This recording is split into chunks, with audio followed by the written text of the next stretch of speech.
we'll start with the prayer. Sharada Sharadam Bhojavadanam Vadanam Bhuje Sarvada Sarvadasmakam Sannidhim Kriyat Shruti Smriti Purananam Alayam Karunalayam Namami Bhagavad Pada Shankaram Lokashankaram Shankaram Shankaracharyam Keshavam Badarayanam Sutrabhashya Krito Vande Bhagavantau Punah Punah Ishvaro Gururatmeti Murti Bheda Vibhagine Vyomavad Vyapta Dehaya Dakshinamurtaye Namaha. Last time we had stopped at the 111th name of Devi. The major theme that we were discussing last time, taking up the names from the 90th name to 111th, that is Srimad Bhagava Kuteka Swarupini from there, talking about the Kundalini Yoga Vaibhavam and the mantra, that is the Sri Vidya mantra. And in that context, we discussed the Sri Vidya mantra, the three parts of it, and its parallel in the Sri Chakra, and the Shat Chakra, the Kundalini Yoga, and how sadhaka does Devi worship. Generally, we were talking about. Today, we will be starting with the 112th name, where we will be seeing how Devi does anugraha to the bhakta, and we will be moving over to the Nirguna Yoga Vaibhavam, how she is Nirguna. Those names we will be discussing hopefully. So we start with the 112th name, Bhavani. You see, the word Bhava refers to Mahadeva. It also refers to the samsara, Manmatha. And this word An, Bhava An means to give life. Devi gives life to everything in this universe. In fact, in Vayu Purana, it is said that she is the one who provides water, which is an elixir for life. This word, Bhavani, is a very, very powerful name of Devi. I have also had my own experience on it. You know, in Saundarya Lahari, there is a shloka, Bhavani Tvam Dase Mai Vidara Drishtim Sakarunam Iti Stotum Vanchan Kathayati Bhavani Tvam Itiya Tadaiva Tvam Tasmai Dishasi Nija Sayujya Padam. See, it is said, the moment the bhakta even utters Bhava, not even completing Bhavani, she immediately comes. And what does she do? Gives him the Sayujya Pada. And this is the one which tells the bhakta becomes one with Devi. So it's a very favorite shloka of mine. And if it is done as a japa, like 1,000 times chanted in a day, with a particular Naivedyam and all, there are certain particular benefits which are very, very evident if you do it. It's a very powerful name of Devi. So, Bhavani, that is, she gives life to all, because Shiva is also called Bhava. So, she is also the consort or wife of Shiva, and she is the one who provides life to everything in this universe. Then, the 113th name is Bhavana Gamya. That is, here the word, according to Bhaskar Raiji, whose Bhashya we are mainly following here, Bhavana means dhyana. So, Gamya, that means through dhyana you can get her. We will discuss a little more about this dhyana as told by Bhaskar Raiji, quoting from the two Puranas, Kurma Purana and also from the Padma Purana. So, what what is bhavana or dhyana, what are the types of dhyana that are talked of in these Puranas. Let's have a look at that. There are two types of dhyana by and large. One is called the Shabda Dhyana, that is meditating on the Shabda, the word. That is more Sukshma. The other is Arthi Bhavana, that is concentrating or meditating on the meaning, the Artha. What is the meaning of everything here? The relationship between the ultimate cause and its effects. That is Karya Karana Sambandha, the relationship between Karya and Karana. To think of that, to meditate on that. In Kurma Purana, three types of dhyana are mentioned. One is called Brahmi, the other one is called Maheshwari, and another is called Akshara. When one meditates on Brahmaji, the Hiranyagarbha, that kind of a dhyana is called Brahmi dhyana. When one meditates on manifestation, that is this whole universe as it is manifested, that kind of dhyana is called Maheshwari.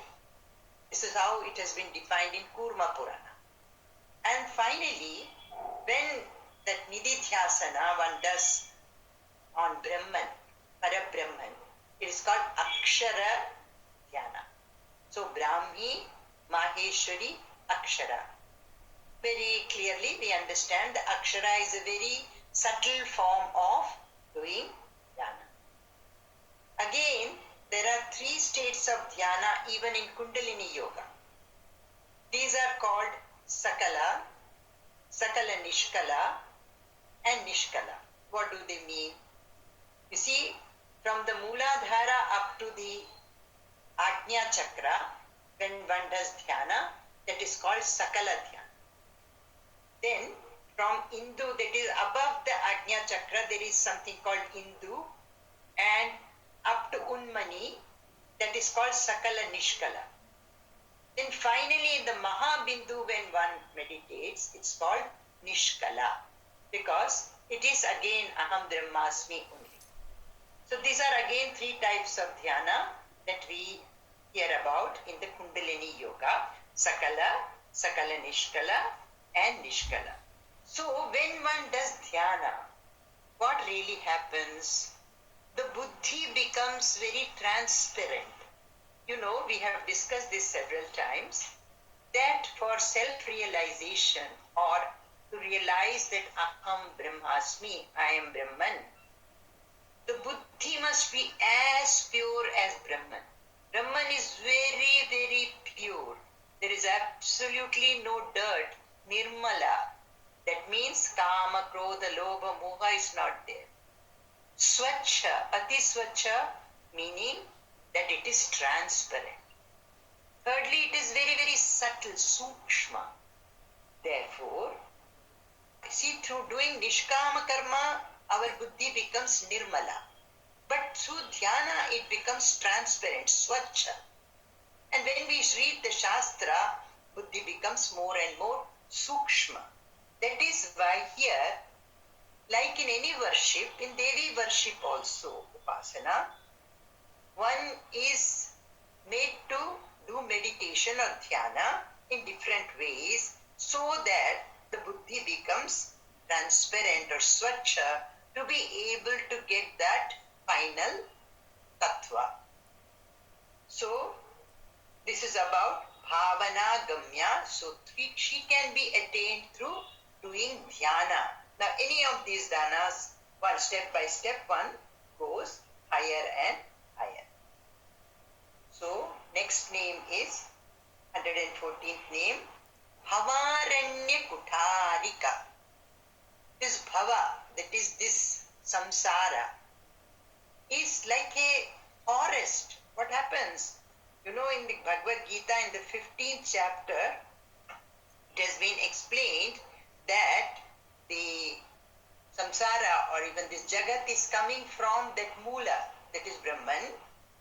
And what happens happens is this whole samsara, we through relationships go on making it like a forest.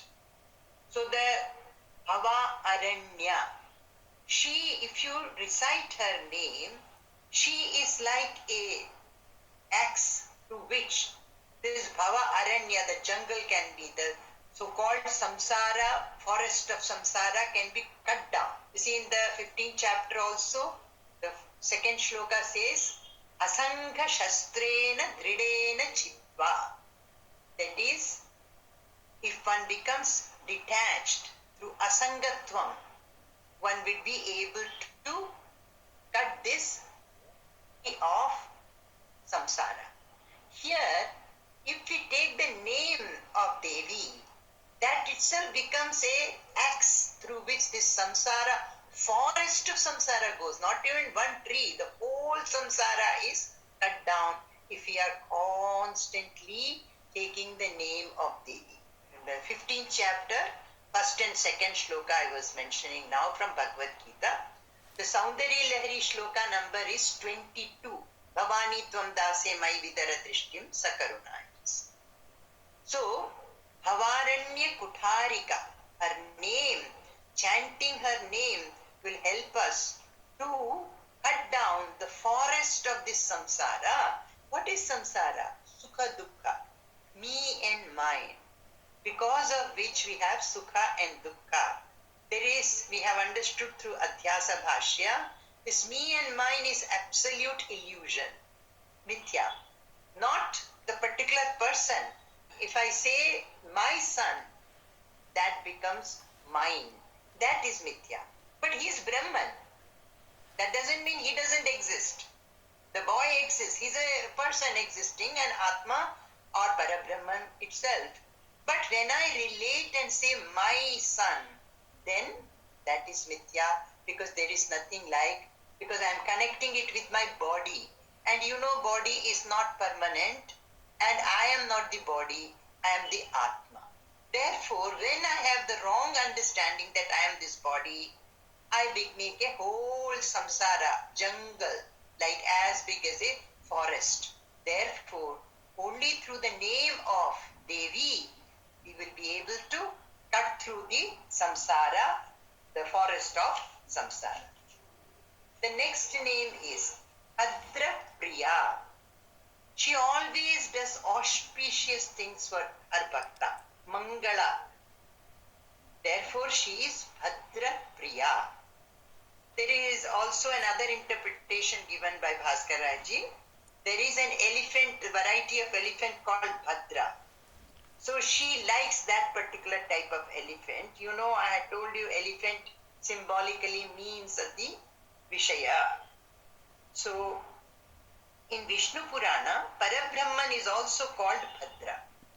So, Bhadra Priya means she is one with Parabrahman, or she is therefore doing all auspicious things for the Jiva, Mangala for the Jiva.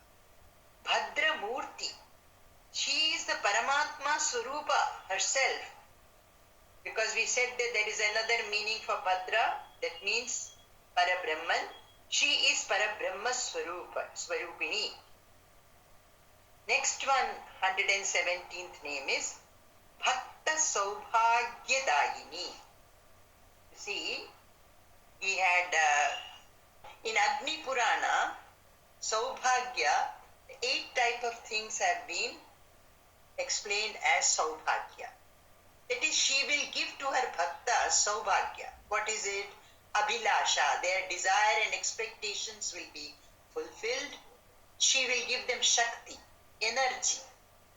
Actually, one Mataji used to tell me, every morning get up and ask Devi or Bhagavan to give you energy, Shakti.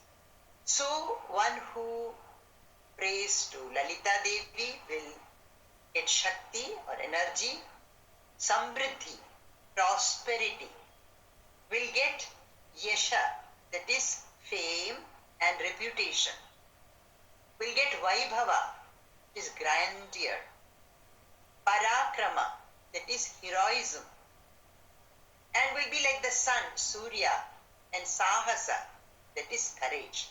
This is given in Agni Purana, that these are the 8 things which are the Saubhagya that Devi provides. In Padma Purana, the Saubhagya Ashtaka is talked about. The same 8 can be given by others with other materials, but here I have looked into what Bhaskar Rai ji says. Mahi is buttermilk. These are all very Shubha. These things are very auspicious to keep during puja. That is Mahi, buttermilk. Dahi, that is curd. Grita, that is ghee. And in all materials of kesara color, that is turmeric, etc. Chandan, that is the sandal paste, kumkum, pushpa flowers, and lavana, salt. These are called Saubhagya Ashtaka. So she is the one who gives Saubhagya to her bhaktas. And by, as I said, from the Agni Purana, this is how Saubhagya has been spelled out. And in Padma Purana, these materials, 8 materials, have been considered to be very auspicious during puja. The 118th name is Bhakti Priya. You see, we have 2 types of bhakti here also. Mukhya, primary, and Gauna, secondary. That is, we will be seeing, even in Bhagavad Gita, we will look up some of these, because just, we say many things would be known to all of you, but it would be good for us to revise these things and recall them. Narada Maharshi tells about 11 types of bhakti. There will be overlapping between what Narada Maharshi says and what Gita says, etc. So out of these 11, Guna Mahatmya, we should be constantly praising the greatness of the gunas or qualities of God. We must be thinking about them. Oh my Lord, what a great thing. What guna this Bhagavan has is Saundarya, that is Rupa Shakti, meditating on his beautiful form. Here Devi, Puja Shakti, doing worship. We should do all this with bhava, fully participating emotionally. We should do the puja. Smarana Shakti, constant remembrance of God. Dasya Shakti, considering oneself as a servant of God. From morning till night, whatever jobs we are doing, we can say, okay, I am a servant of God. Today God has asked me to do this job. I am doing. With this bhava, we can constantly think ourselves as dasa. Sakhya Shakti, that is considering God as a friend. Sakha. Vatsalya Shakti, considering God as one's child. Manu and Shatarupa, after tapas, had asked for a boon, said that we want to do Vatsalya Bhakti, we want to have you as our child. And that is why we are told Dasharatha Maharaja and Kausalya Devi got Vishnu Avatara Sri Rama as their son for their Vatsalya Bhakti. Kantya Shakti, considering God as one's lover, what is called Madhura Bhava. Atma Nivedana Shakti, total surrender to God. Tanmaya Shakti, being absorbed in God. Then Parama Viraha, longing for him as in separation. See, the lovers, when they are separated, there is Viraha. One is thinking, in Gita Govindam, we see the gopis longing for Sri Krishna in separation. That is called Parama Viraha Shakti. Then we have, similarly, 9 types of bhakti. Navavidha Bhakti, we all know about it. This is from Vishnu Purana. Shravanam, that is listening to God's name and Leela. Kirtanam, singing God's glory. Smaranam, we had already talked about it. Constant remembrance of God. Pada Sevanam, worshipping God's feet. Archanam, offering flowers, etc. to God. Vandanam, prostrating to God. Then again the Dasya, Sakhya and Atmanivedana, which was talked of by Narada Maharshi also. So these are the 9 types of bhakti. Even Tulsidas ji talks of Navada Bhakti when in the Shabari's episode in Ramcharitmanas, one of the very beautiful portions of the Ramcharitmanas. We know that all this is summarized by Hanumanji when he says, Deha buddhya tvad daso aham, jiva buddhya tvad anshakaha, atma buddhya tvamevaham, iti me nishchitamati. He says, when I think I am a body, I am this body, then I consider myself as your dasa, as your servant. When I consider myself to be the jivatma, then I consider myself to be a part of you, your amsha. When I think I am this Atma, then I am you. See, this is the pinnacle of bhakti. That is why in Bhagavad Gita also, Bhagavan talks of Chaturvidha Bhajante Mam, in which he says, this is the 7th chapter, 16th shloka in Bhagavad Gita, Chaturvidha Bhajante Mam Janaha Sukritnorjuna Arto Jikyasu Rathathi Jnani Cha Bharatarshava. See, people have this wrong notion that Jnana and Bhakti are different, not at all. Bhagavan is called Jnani also Bhakta, and in fact in the next shloka Bhagavan says, out of all these 4, Jnani is very, very dear to me. Why? Jnani is myself, he is one with me. What is the climax of Bhakti? Whether you take Chaitanya Mahaprabhu, Sri Ramakrishna, from Dvaita they all move to Advaita where only that God, that Parabrahman only is there and they are having the experience of Ham Brahmasmi. So, one prays to God in distress. They are also bhaktas, artaha, artharthi, those who are seeking wealth, etc. Jignasu, want to know who is this God. And Jnani, who has realized himself, who's understood that he is Brahman itself. All the 4 are bhaktas only, as God says in Bhagavad Gita, the 7th chapter. So, this is the bhakti.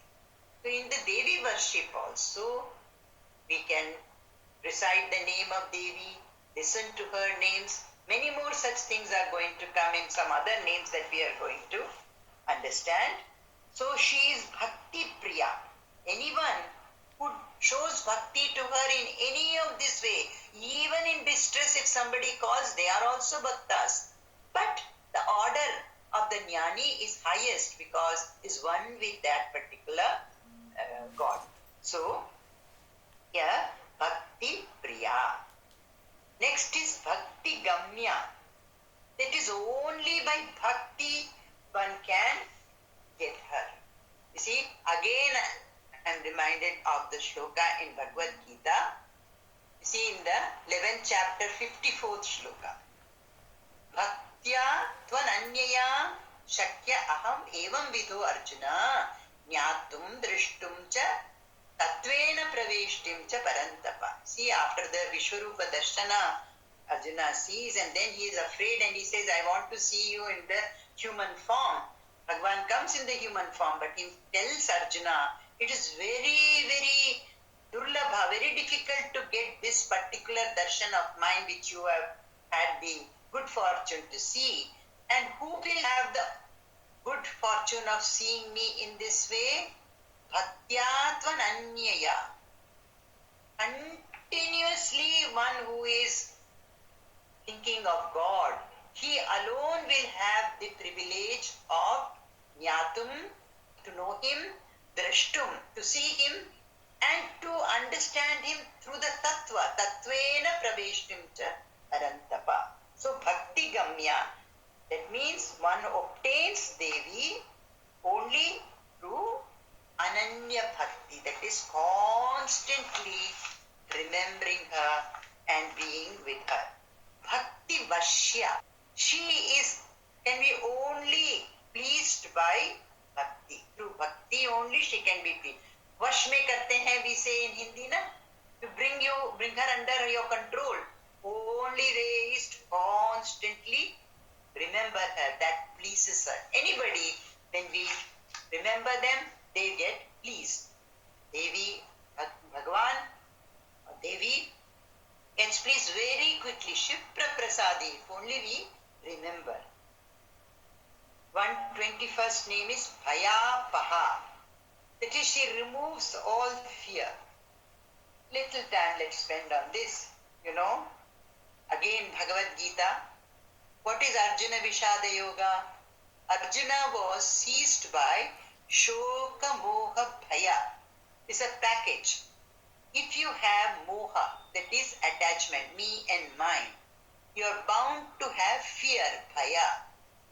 In the second chapter of Bhagavad Gita, what does Bhagavan tell? Who gets this bhaya? One who has no atma jnana. So only by knowing and understanding that I am not this body, but I am Atma or I am Parabrahman, will one get over fear. That is why in Taittiriya Upanishad, Abhaya, who becomes Abhaya? One who has realized, the Jnani. So here, she removes our fear and she has no fear because she is Parabrahman herself. The 122nd name is Shambhavi. She is the Sahadharmini or the wife of Shiva, and she is a mother to Shiva's devotees. There is also a Shambhavi Mudra there is in Kundalini Yoga, Shambhavi Diksha it is called. Not only that, an 8-year-old Kanya is also called Shambhavi. In some places, Vidya is also, that is Sri Vidya is also called Shambhavi. So, this word Shambhavi can be understood in all these ways. She can be understood as Shiva's Sahadharmini or wife, or as mother of Shiva's devotees, or it can be understood as the Shambhavi Mudra, or as Sri Vidya, or as a Kanya who is an 8-year-old girl. So, these are the various ways in which the name Shambhavi can be understood. Next is Sharadaradhya. Again, Bhaskar Raiji gives two interpretations here. We can understand it as Saraswati. Sharada is Saraswati Devi. That Saraswati Devi worships Devi, Lalita Devi, or vice versa. That is, Lalita Devi is worshipping Saraswati Devi because Saraswati is Vag Devi. And we have two Navaratris, one in Vasanta Ritu, the other in Varsha Ritu, when we pray to Saraswati. So, Sharadaradhya, or we can say we pray to Devi, Lalita Devi in the form of Saraswati herself. Then the 124th name is Sharvani. Shiva is called Sharva.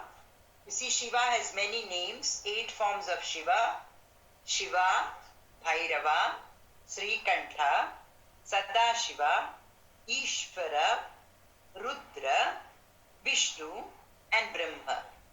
Now here, Ishvara is also called Sharva. So, Sharvani is wife of Shiva.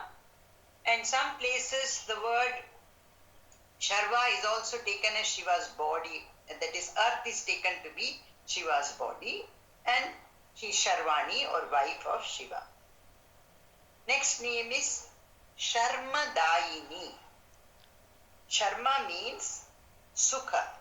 She provides Sukha, happiness, to those who pray to her. So she is Sharmadayini. Next is Shankari. You know what does the word Shankara mean? Sham karoti iti Shankara. Sham stands for Sukha. And Kar means one who does or gives. Here, she is Shankara's wife and she is therefore Shankari, or because she is giving Sukha to all, therefore also she is called Shankari. Srikari, she provides success. In Vishnu Sahasranama, one of the names of Vishnu is Srikara. So she can be taken as the wife of Vishnu. Anyway, she is the one who provides success, Srikari. Sadhvi, she is very chaste and attached to her husband. Shiva. The Shiva Shakti union. Sharat Chandra Nibhanana. The moon in the Sharat Kala is considered to be very beautiful and giving a very pleasant feeling. Therefore, her face is like Sharat Chandra, the moon in the Sharat Ritu. Shatodari, her waist is very slender. Udar is the stomach. So Shatodari means one with a slender waist. Shantimati, always full of peace. Her qualities are Vairagya, Viveka, Santosh, Kshama and Shanti.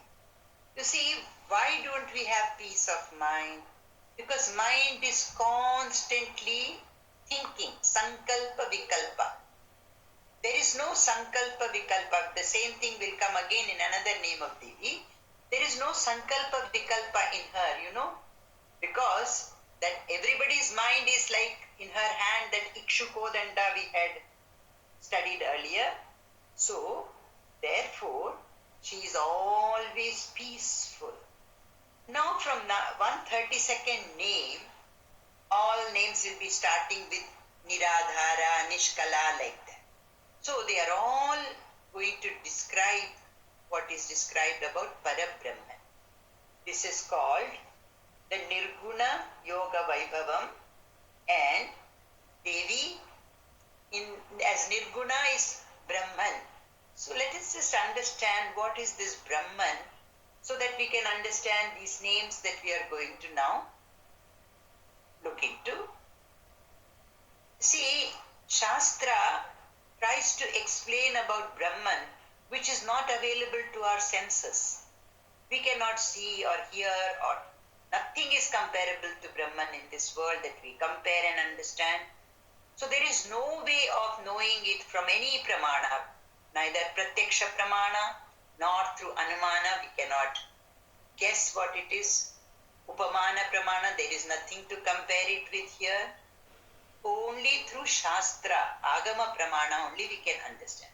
And what does the Shastra tell us? Shastra takes us in 3 steps to understand that Nirguna Brahma. First step, one does worship and understands Brahman in a Saguna form. After doing this for maybe many births, janmas, when one becomes a little more pure, one can do abstract thinking. It is then that one is told to meditate on Brahman as Satyam, Jnanam, Anantam. Here, it is through contrasting that these 3 features, Lakshana of Brahman, are arrived at. That is, this Jagat is Asatya, changing. But Brahman is not changing, so it is Satya. This Jagat is Jada, inert. But Brahman is Jnanam. This Jagat is limited, Sa Anta. But Brahman is Ananta. The same thing we will see in the names of Devi now that we are going to see. She is Satyam, Jnanam, Anantam. Not at all changing, not at all inert. She is Chaitanyam, Jnana, Jnana Swarupini, and Ananta, infinite. And we are told, we are all Brahman actually, only we don't know. But we get a glimpse of it in deep sleep when we are one with Brahman.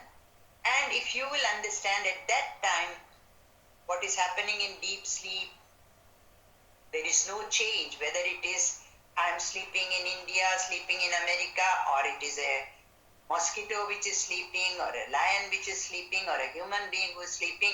Everyone's sleep is the same. So it is Satyam. And everyone, when they get up, they say, I slept happily. So this experience of happiness, who got it in deep sleep? So there was someone who was there to witness it. And that is the Nyapti we say, or Jnana, awareness. There is awareness at that time. So Satyam Jnanam Anantam, it is infinite. There is no Desha Kala Paridhi in deep sleep. So that is why there is the proof to say that in deep sleep we were one with Brahman, as the Shastra tells us. Devi also is Satyam Jnanam Anantam. The final step, the Shastra teaches us that this Brahman is Neti Neti. We can only understand by the Nirguna Brahman by saying it is not this, it is not this, it is not this. That is why all the names are starting with Niradhara, Nishkriya, like that. Nir, that is not that in a way. That means this is not there in it. That is why it is called, she is called Nirguna. So those names of Devi now we will look into. It starts with Niradhara, who has no support for herself, but she supports everything else. There are two ways in which one can worship her, internal worship, and that can also be of two types. The other is the external worship that we normally do. In the internal worship, Antarik Puja, it can be Sadhara and it can be Niradhara. Now, without support, we can do dhyana. That means we have one alambana, like if we say I am having one symbol or I make a Om as my support in my dhyana, then it is with adhara. But when one does it totally abstract without any symbol, it is niradhara. And she is niradhara.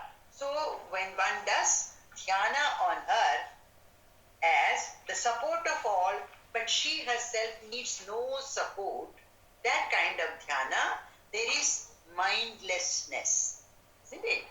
So that is why this is the very higher type of dhyana, and one moves towards moksha from this dhyana when it is totally niradhara. So this niradhara can also refer to this type of dhyana.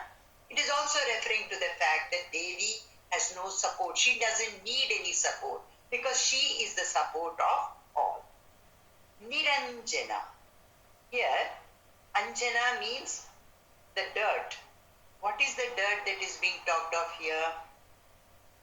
Avidyamala. See, in Ishavasya Upanishad, it is said that Brahman is absolutely pure. Avidya Mala Rahita, Shankaracharya ji in his Bhashya says. There is no avidya in Brahman, no dirt, absolutely pure. What is avidya? Thinking oneself as anatma. That is, I am not understanding that I am atma is the avidya. And this is a mala, avidya mala. Now, two other types of mala Bhaskar Rai ji talks about. Karma mala. Because one thinks karma is the final thing and is always only involved in karma, that is called karma mala. Then when there is this dvaita bhava, duality, that is the mala of maya. But Devi has none of these mala, no avidya, no karma mala, no maya mala. Therefore, Niranjana, she is jnani. There is no ajnana in her. See, these are all the features of Brahman. Nirlepa, she is pure. Even in pralaya, there is no impurity.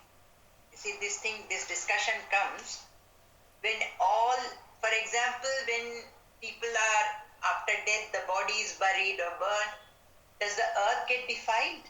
No. In the same way, even in pralaya, when all the jivas enter into Devi, the Bija Rupa, she is not defiled.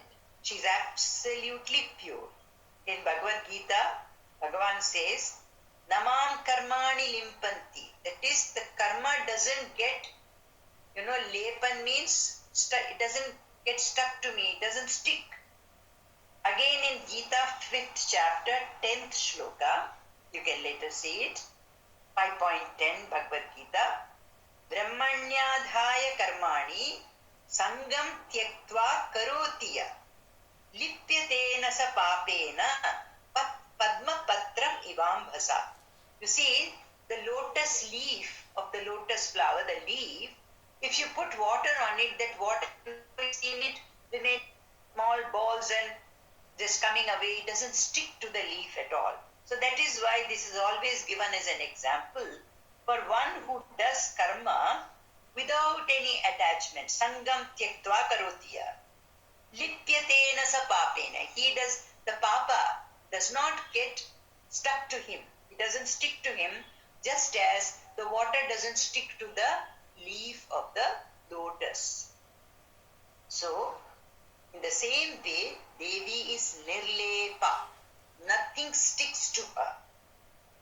She is absolutely pure. 135th name is Nirmala. Again, Mala here is Avidya. So she is Avidya Mala Prahita. Next is Nitya. You know, Nitya means Anadi. She is always there. But here, it can also mean the 15 Nityas are there. You know, in the month we have the first 15 days and then again next 15 days. For each day of that cycle of the moon, a particular name is given to the Nitya Devi. And the 16th Devi is called Chidrupatmika on the Amavasya Tithi. So, Devi is Nitya because she is that those Devis which are Nitya are all under her. Therefore, here Bhaskar Rai Ji says, in this way, from Lalita Sahasranamam, the Vijnanavadi's argument is refuted. Because what do they say? They talk of Shanikavada, no? That everything is there only for a second and goes. Nothing is here permanent. Yes, many things are impermanent, but Devi or Parabrahman is always there. So it is not Shanikavada. In this way, Shanikavadis are refuted. Next is Nirakara, without any form. Here also Vijnanavadis are refuted because anything which has form will be temporary. That is why when there is no form, that means it is not available to the senses at all. That is Parabrahman, that neti neti. That is, it is not this, it is not this, like that.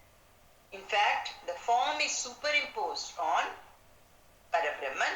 Otherwise, there is no form at all. Only due to avidya, one superimposes these forms. Then, Nirakula. Here also the Shunyavadis are refuted because she is not connected with anything. You know, in Bhagavad Gita also, Bhashyakara says at one place, there is no sansarga. You know, Nacha Matstani Bhutani, Matstani Sarva Bhutani. No, these two shlokas are there in the 9th chapter. Bhagavan, there Bhashyakara says, Brahman has no samsarga, no contact. That is why she is Nirakula. There is no contact with anything. She is in everything but nothing touches her. Nirguna. Again, guna is the dharma of Sharira. She is now being talked of without being Sharira, no? So she is Nirguna. She is Jnana. Jnana Rupini. Or Jnana Swarupa. Next is Nishkala. Shiva is Ashariri. Therefore, in this particular state, she is dissolved into Shiva at the final bindu. You know, I have told you earlier, this Akula, Shiva is called Akula in the Sahasrara. So the Shiva Shakti union is being talked about. This is one way of looking at it. And we had also talked about Sakala, Sakala Nishkala and Nishkala type of, the names are given to, from Akula to Ajna Chakra is called Sakala. And from Ajna Chakra to Unmana, it is called Sakala Nishkala. And from Unmana to Mahabindu, it is called Nishkala. So that is another meaning given to, in the Kundalini Yoga Shastra, Nishkala is defined or explained in this way. Shanta. You know, we know about Brahman, Nishkalam, Nishkriyam, Shantam. So when there is no activity, no sense of doership, There's no sankalpa vikalpa. Then one is Shanta.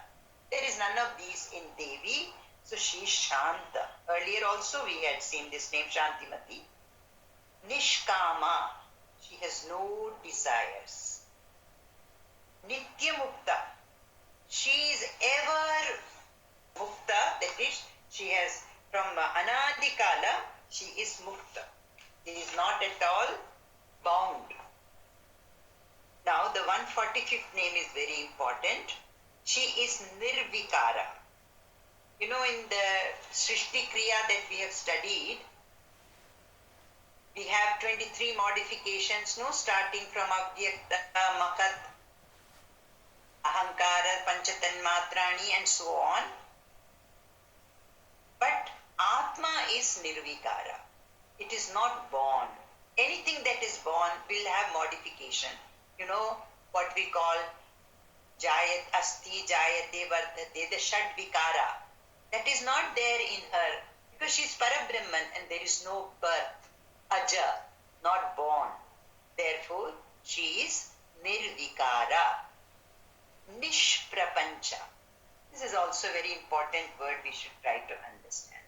Again, what is this Prapancha? This is the Jagat. The Jagat Shabda Buddhi should go. Why are we bound or attached? Because there is the Jagat Shabda Buddhi in us. Only when the Jagat Shabda Buddhi goes, or when the Jnana comes, the Jagat Shabda Buddhi goes. If you see in Mandukya Upanishad, the last mantra, the 12th mantra, it is said that Amatra Chaturtham, what is it? It is, there is no Prapancha in it. It is Shivam. And it is, one who meditates on that will be Amatra, that is the Turiya point, that is A, U, Ma and Amatra. That Amatra, one who meditates on, will be able to get dissolved in his own Atma. There will not be any Prapancha for him. So, Prapancha Pravilaya is, Prapancha is Brahman itself, one understands, and I am Brahman, Prapancham is Brahman. There is no two, there is no duality, that nothing here is different from me. The Sarvatma Bhava comes.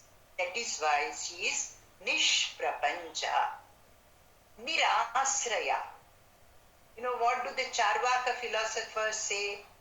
They say that this body itself is the Atma, or this is the support for everything. That is not correct. Body is not the Adhara. Actually, we are all Atma only, Ashariri. So that is why she is Nirasraya. So here, Bhaskar Rai ji says that Charvaka philosophy is hereby refuted because she is the ultimate cause. Therefore, she doesn't need any support. Only in the intermediary causes there will be need of support. Here, she is Nirasraya. Nitya Shuddha. That is, she is always without avidya. That is, she is Shuddha Jnana in the past, present and future. Always. You know, for Brahman we say, na, Nitya Shuddha Buddha Mukta Swabhava. The same thing we saw, Nitya Shuddha, Nitya Buddha. And earlier we had seen Nitya Mukta. So again, next name is, 149th name is Nitya Buddha. So, always aware, Jnani. Niravadya. There is no dosha in her. That is, avadya means also naraka.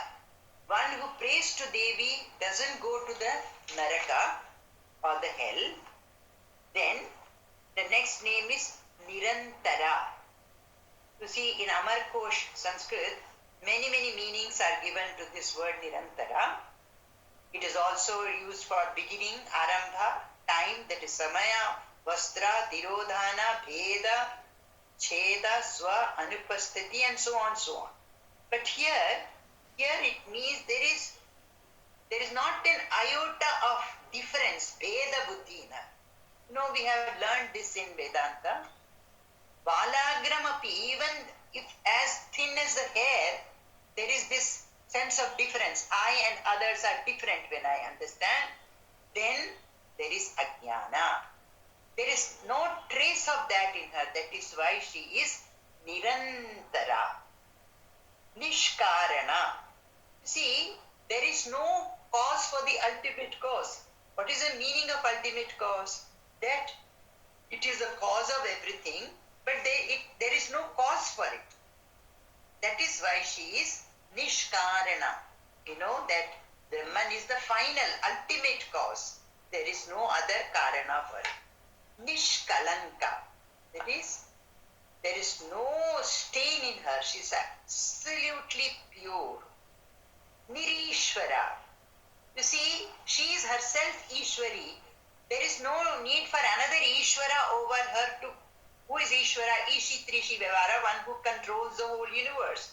There is no need to control because she herself is Ishwari, therefore she is Nirishwari, Nirishwara, Niraga. Kama, Krodha, Lobha, Moha, Madam, Ascharya, the Shadripu. These are not there in her because she is so pure. So she is Niraga.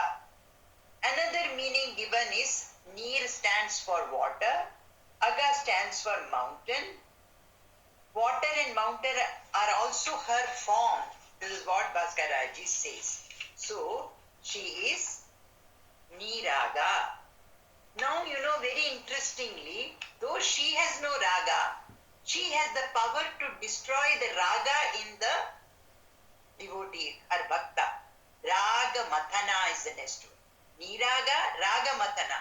Though she has no raga, no vasana, no moha, but she has the power of destroying raga, moha, etc. that is there, vasana in the bhakta.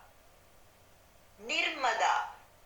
That is, she has no pride or intoxication. Some people get intoxicated about their own glories. They talk about that. She is Nirmada. Not only that, one who prays to her, she destroys the mada.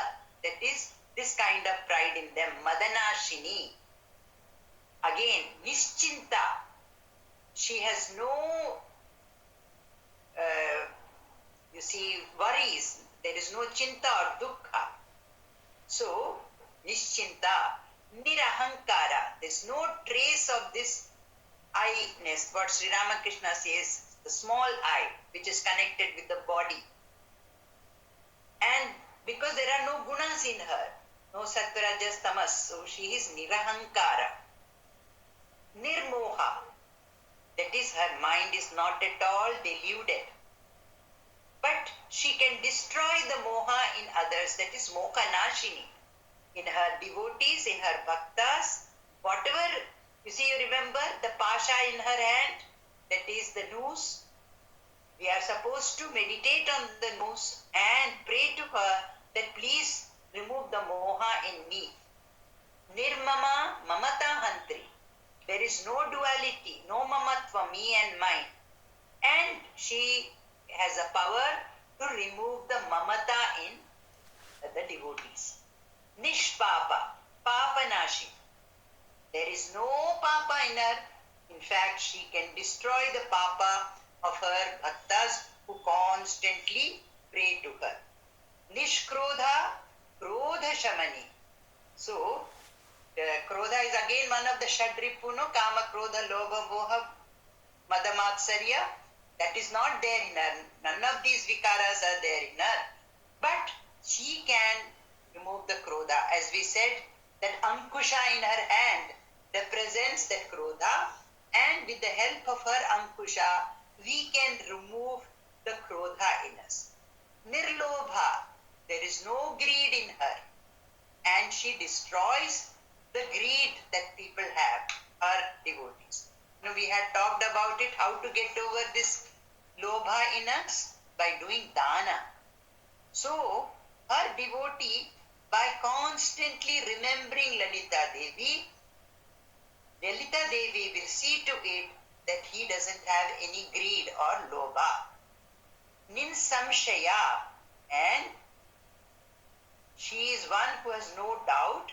Sanshaya Agni, she is able to destroy doubts in a devotee's mind. Here, in the 18th chapter of Bhagavad Gita, what does Arjuna say? Bhagavan asks Arjuna, what did you gain by listening to me? He says, Nashto moha smritir labdha tvat prasadan mayachita. Stitosmi gata sandeha. That is, there is no doubt left in me now. See, this doubt in Chandogya Upanishad, what does Shvetaketu, what his father asks him? That did you learn that, knowing which you know everything? Once you understand that Brahman, there will not be any doubt left in you. She is Parabrahman herself. So where can she have Shamshaya, Nissamshaya, and she can dispel all the doubts in the mind of her devotees. I think there are many other names with Ni, but today it may be better for us to conclude at this point, and we will continue next time with the other names of Devi, again in the Nirguna names, and we have seen how she is taking care of her bhaktas and how she is so pure. She is Parabrahman herself. All the lakshanas, all the features of Parabrahman are found in Lalita Devi. Those are the names that we read today, and some more names are left in that. But we will continue that next week with these words. I will conclude today's session. Any questions you can ask next time? Yeah. So we prayer. Shruti Smriti Purananam Alayam Karunalayam Namami Bhagavad Pada Shankaram Loka Shankaram Shankaram Shankaracharyam Keshavam Badarayanam Sutra Bhashya Kritau Vande Bhagavanto Punah Punah Ishvaro Gururatmeti Murti Bheda Vibhagine Vyomavad Vyapta Dehaya Dakshinamurtaye Namaha. Jai Ma, Jai Ma, Jai Ma.